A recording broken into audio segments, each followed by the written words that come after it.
What about legislations bill coming on June 7th? आज जो bill आ रहा है एट फिल्मिंग टाइम वो बिल अभी तक आया नहीं है, तो मैंने उसका सिर्फ ड्राफ्ट पढ़ा है। तो एज़ पर दैट ड्राफ्ट ये बिल जो है वो उसके 2-3 मकसद हैं। पहली चीज़ ये कि वो पूरे क्रिप्टो ट्रेडिंग और इन्वेस्टमेंट को जो एक्टिविटीज़ हैं उनको एक लेजिस्लेटिव फ्रेमवर्क के अंदर लेकर आ जाएं, which is a good thing. लेकिन उससे वॉलेटिलिटी कम हो जाएगी। अब क्रिप्टो मार्केट की वॉलेटिलिटी कम होना, बढ़ना या वॉलेटिलिटी रहना depends upon you. I personally like volatility, मगर दैट्स अ डिफरेंट सब्जेक्ट। दूसरी चीज़ वो लोग ये करना चाह रहे हैं, जो इस पूरे बिल के जो 2 की प्लेयर्स हैं, जिलीबर्ड और जिली ब्रांड और ल्यूमिस, इन दोनों का मकसद ये है कि वो लेजिस्लेशन लिखें ना सिर्फ कंज्यूमर प्रोटेक्शन के लिए बल्कि टैक्सेशन के लिए। सो बेसिकली अगर मैं एक चीज़ पे पॉइंट करूँ तो इस बिल का मकसद है टैक्सेशन, टैक्स करना, और गवर्नमेंट को अपना they want the share of the pie, क्योंकि उनको अभी अपना शेयर ऑफ द पाई नहीं मिल रहा। क्योंकि क्रिप्टो करेंसी की जो कुछ कंपनीज हैं, they are getting big, they are getting massive, उसी वजह से अभी बीएनबी का मसला शुरू हो गया दोबारा एसईसी के साथ, जो कि एक्सआरपी और एसईसी का था। बीएनबी का सामने आ रहा है। एनीवेज, दूसरा मकसद ये है। तो तीसरा मकसद ये है consumer protection, obviously as I said.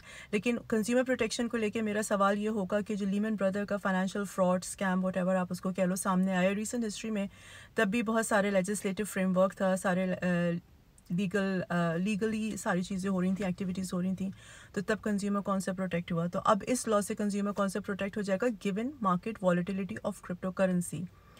तीसरी चीज़, चौथी चीज़ वो ये है कि अभी तो बिल आया है या आएगा या आ चुका होगा, फिर उसका अप्रूवल होगा, फिर उसकी करेक्शंस होंगी, फिर उसकी रिविजन्स होंगी, फिर वो जाके इम्प्लीमेंट होगा। तो अभी 1-2 तो लगने हैं, यूजुअली इतना ही टाइम लगता है, फिर हम लोग देखेंगे। लेकिन हाँ, मार्केट ने इस चीज़ को एब्जॉर्ब करना शुरू कर दिया, इस लेजिस्लेशन के आने को मार्केट ने एब्जॉर्ब करना शुरू कर दिया हुआ है। लास्टली जो मार्केट में ये ख़बरें हैं कि ये बिल जो है वो ओल्ड कॉइन्स के अगेंस्ट जाएगा, that's not true as per the bill draft bill that I have read. That's not true, क्योंकि बेसिकली वो कर ये रहे हैं इस बिल के through, what they are doing is कि उन्होंने कहा है कि हम लोग जो ICOs को हैं, ICO इनिशियल कॉइन ऑफरिंग, जिसके थ्रू हम लोग ओल्ड कॉइन्स बाय करते हैं जब वो बिल्कुल नए मार्केट में आते हैं, तो ICOs को जो है एक एंसिलरी कैटेगरी के अंदर लेकर आ रहे हैं। और वो ये कह रहे हैं कि एज़ पर लॉ अगर जो इशूअर्स हैं, यानी कि जो प्रोजेक्ट डेवलपर्स हैं या ओनर्स हैं, when they will be selling their tokens to raise funds, तो अगर इशूअर जो है वो सर्टन इंफॉर्मेशन को डिस्क्लोज कर दे, जैसे कि किसके पास 10% से ज़्यादा टोकन्स हैं या कंपनी की अपनी फाइनेंशियल प्रोजेक्शंस वगैरह क्या वो डिस्क्लोज कर दे, तो फिर वो उन ICOs को सिक्योरिटीज़ के अंदर नहीं लेकर आएंगे, सिक्योरिटीज़ के लॉ इम्प्लीमेंट नहीं होंगे।